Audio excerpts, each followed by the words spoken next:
Hi, it's me. I'm back. So today is gonna be interesting because I feel like I've had a very interesting life, if you ask me. Don't get me wrong. I feel like I was just very careless growing up. No, I'm still growing, but I was very careless. The only reason I survived these situations was the Almighty Lord Jesus Christ, because I was a mess. I can still be, but I feel like I'm a neater mess than I was before. This is 5 top scary situations that I've been in. Some of them weren't my fault. Okay, where am I even starting? Do you see how I put 10 fingers up because I knew there was more than 5? But obviously there's even more than 10, but I knew 5 was just a little bit under the mark, maybe. Okay, but we proceed. I'm gonna tell you how the Lord saved me, got me out of these situations, because this first one, okay, I remember. So the first situation I was in, I think I was in year 11. I was in school uniform. I came back home. Well, I was coming back home. So I'm on the bus now. Bus was always packed out like hot, busybody, everybody there. I'm confused. I'm confused right now, G. It was a lot. So I'm on the bus now. I go to the back of the bus. I'm sitting down, enjoying the views, listening to my music. Normal behavior as you do on a bus. This man starts to speak to... First of all, I'm just thinking, why are you speaking to me? Why? Because I have headphones in. So I'm taking my headphones out now. He's like trying to start a conversation with me. And when I tell you, this guy was... I'm not exaggerating. Like, I don't think he was I'm not meaning this in a rude way, but I don't think he was a real person. I feel really horrible. This is the truth. It's the truth. He just looks like somebody not of this world. He was scary. He was a black man, and already back then I was scared of black men. I had a fear. I did. So that version was obviously it was a lot for me, because I was already scared of, and for you to be like that and look like that, it was scary. Relaxed hair already. When you hear relaxed hair, it's actually a wrap.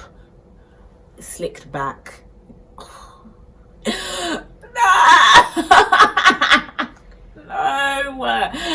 No, I'm actually having post-traumatic stress.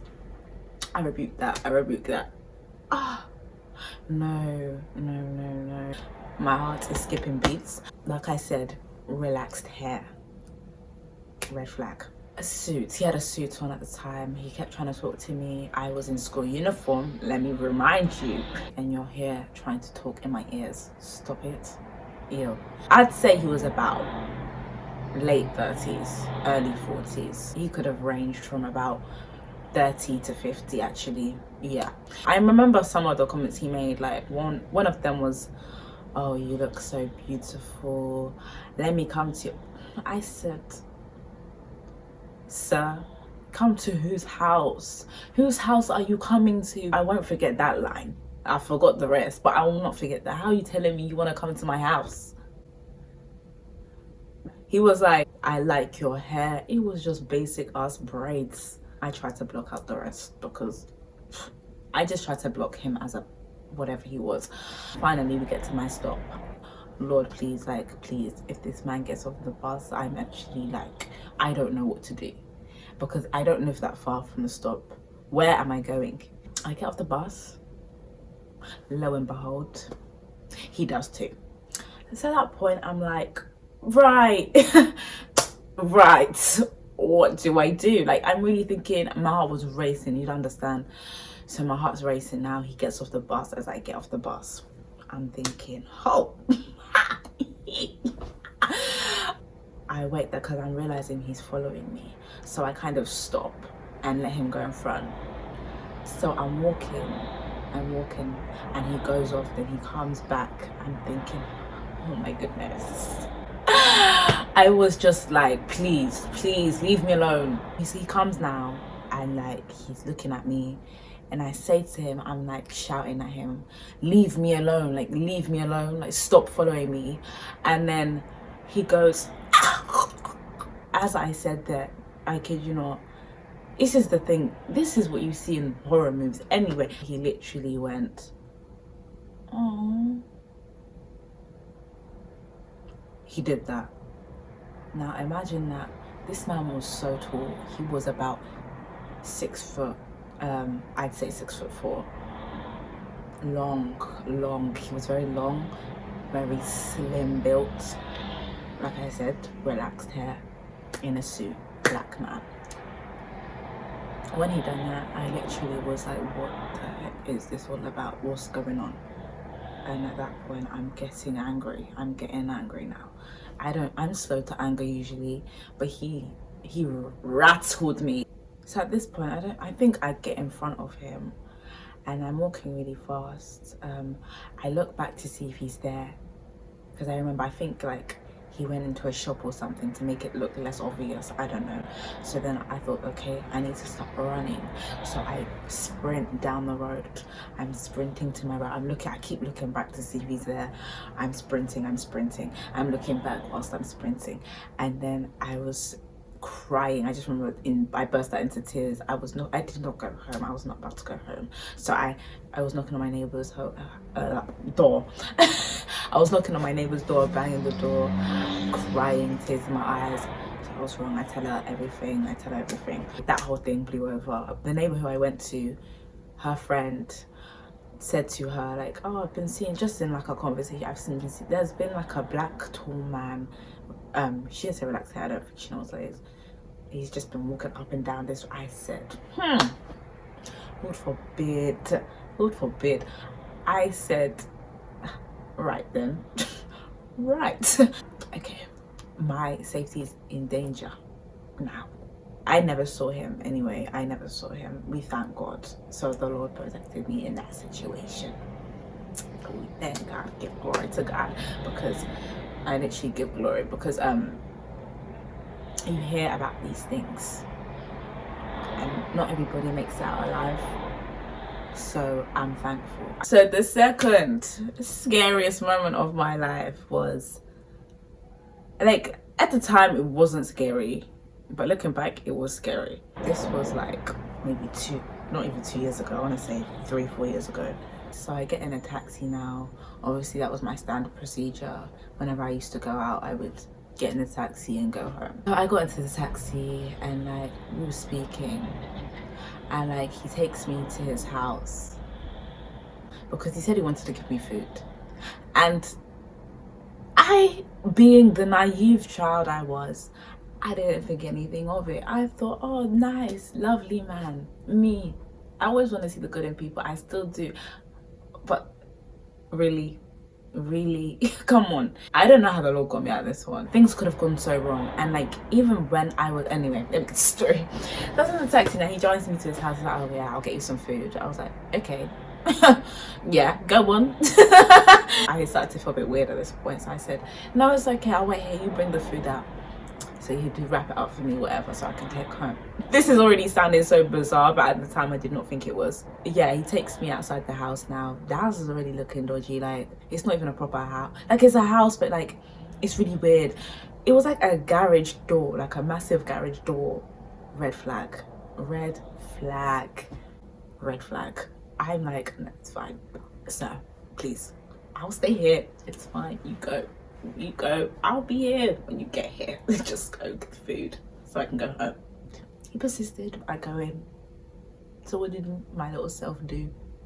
I got up out of the taxi, followed him into the house. Why? I couldn't tell you.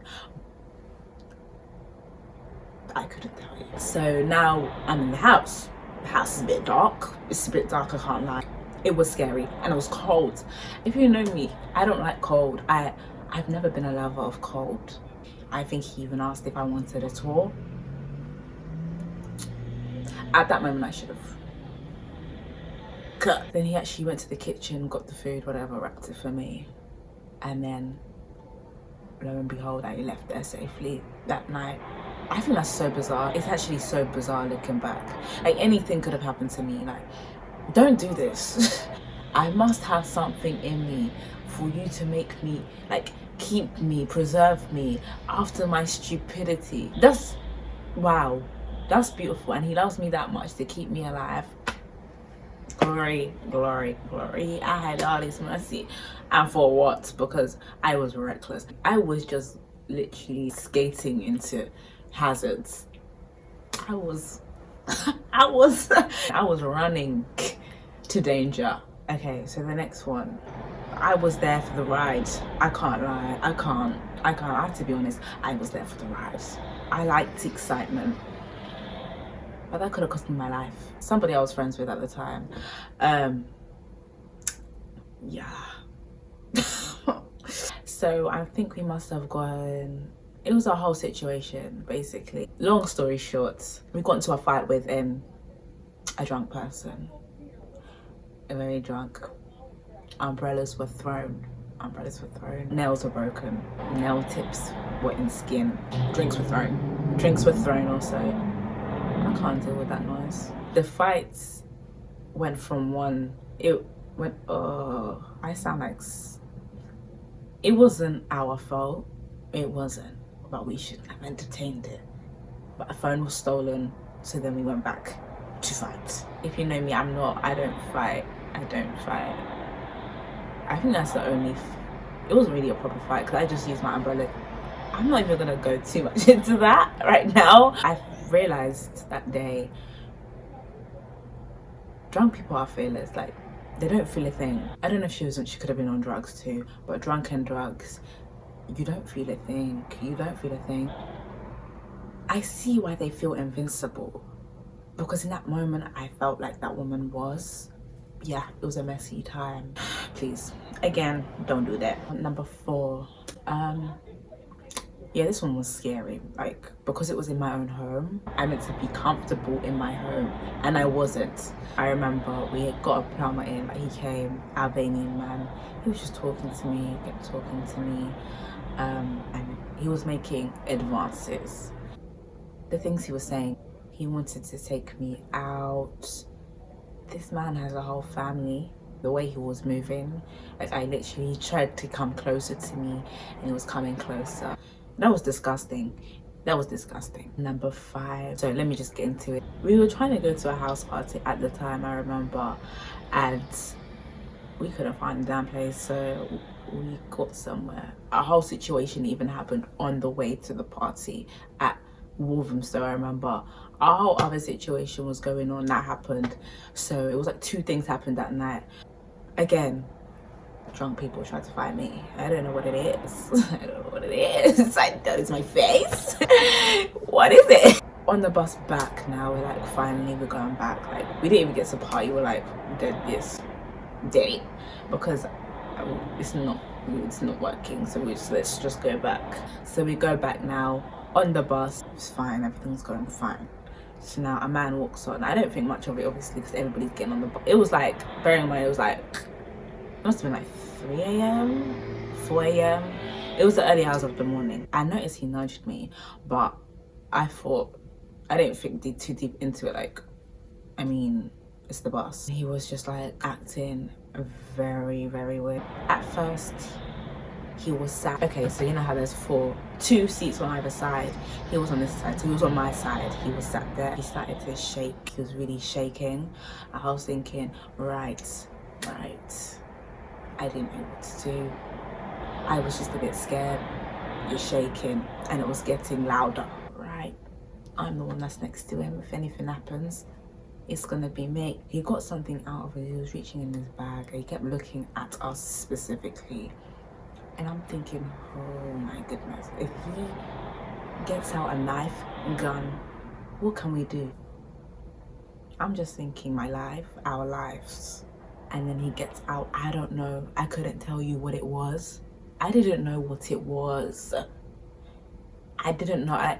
It looked like oil in like a bottle. Weird, but okay. Gets it out, Could have been Pete, for all we know. He gets out. This is the bit that spun me. I was so bamboozled. He dips his finger in the oil, and then he does a cross on the window. I'm thinking, oh Jesus, please. That's when my heart sank, because I'm thinking, why are you doing that? Like, why are you doing that? Please. My heart is already going thinking about it, because I was so scared. We were so scared. But my other friend, who was next to me, she was just like, just calm down. You get, how can you calm down in that situation? This man got oil, whatever it was, I don't know what it was, and dipped his finger in it and put a cross on the window. That's not normal behavior. I'm so sorry. That's not normal. What are you anointing on the window? That's not normal. And he was still shaking with the it was getting louder. And then he just starts to look at us whilst he's doing it. I'm thinking, why are you doing this? Like, are you doing this to scare us? Why are you doing it? I don't know if he was tormented by a spirit. I don't know the circum, but it was scaring me. Then we're like, okay, we need to move, because this is getting too much. And he kept reaching in his bag for something. I don't know what it was. He was just, it was so, the look on his eyes, it was like something came over him, or something like came within him. I don't know, like, I don't know. I couldn't tell you. I couldn't tell. We just got so freaked out. We were like, let's not sit here. We need to move. So we moved to the front of the bus now. We're thinking, okay, it's fine. We'll stay at the front of the bus so we can get off. Everything will be fine. He's not near us. It's all good. So what did this man now do? This man turns his position to where he sat. So you see where he was sitting, the 4 seats. So now he sits on the opposite side of him, so he can see us now, because he's facing the front of the bus at this point. And now we're like, right, why are you doing that? Why are you doing that? He gets out his phone, and I'm sure he's recording. I don't know what he's doing. I don't know if he's taking pictures. I don't know. But he starts holding his phone up. He tried to be sly about it, but you could tell he was. And I was like, nah, I'm facing the other way. I don't know what he's trying to do to, if he takes that picture, take it to some, I don't know what he's going to do. What charms, I don't know. I don't know what was wrong with him. I don't know. But it wasn't normal behavior, as you can see, obviously. So then finally it's our stop. So we get off. We're also thinking, what if he bombs the bus? We got off now. I don't even think we got off at our stop, but we were so scared that we just got off at a stop. It wasn't too far, we thank God, from where we were trying to get to, and that was that. I wasn't even focusing on faith like that at the time. I wasn't at all. But already I felt something in my spirit. It wasn't right. Do you get what I mean? It wasn't right. I felt it. We got off. We went home. But that was it. That's it. That's all for now. I just know, just go home. There's nothing for you after whatever motive that you have gone. Just go home. Just go home. But you know, we rise. I'm alive here. Glory be to God. I'm alive to tell the tale, and just don't do it. That's all. That's all. Thanks for watching the video. Bye.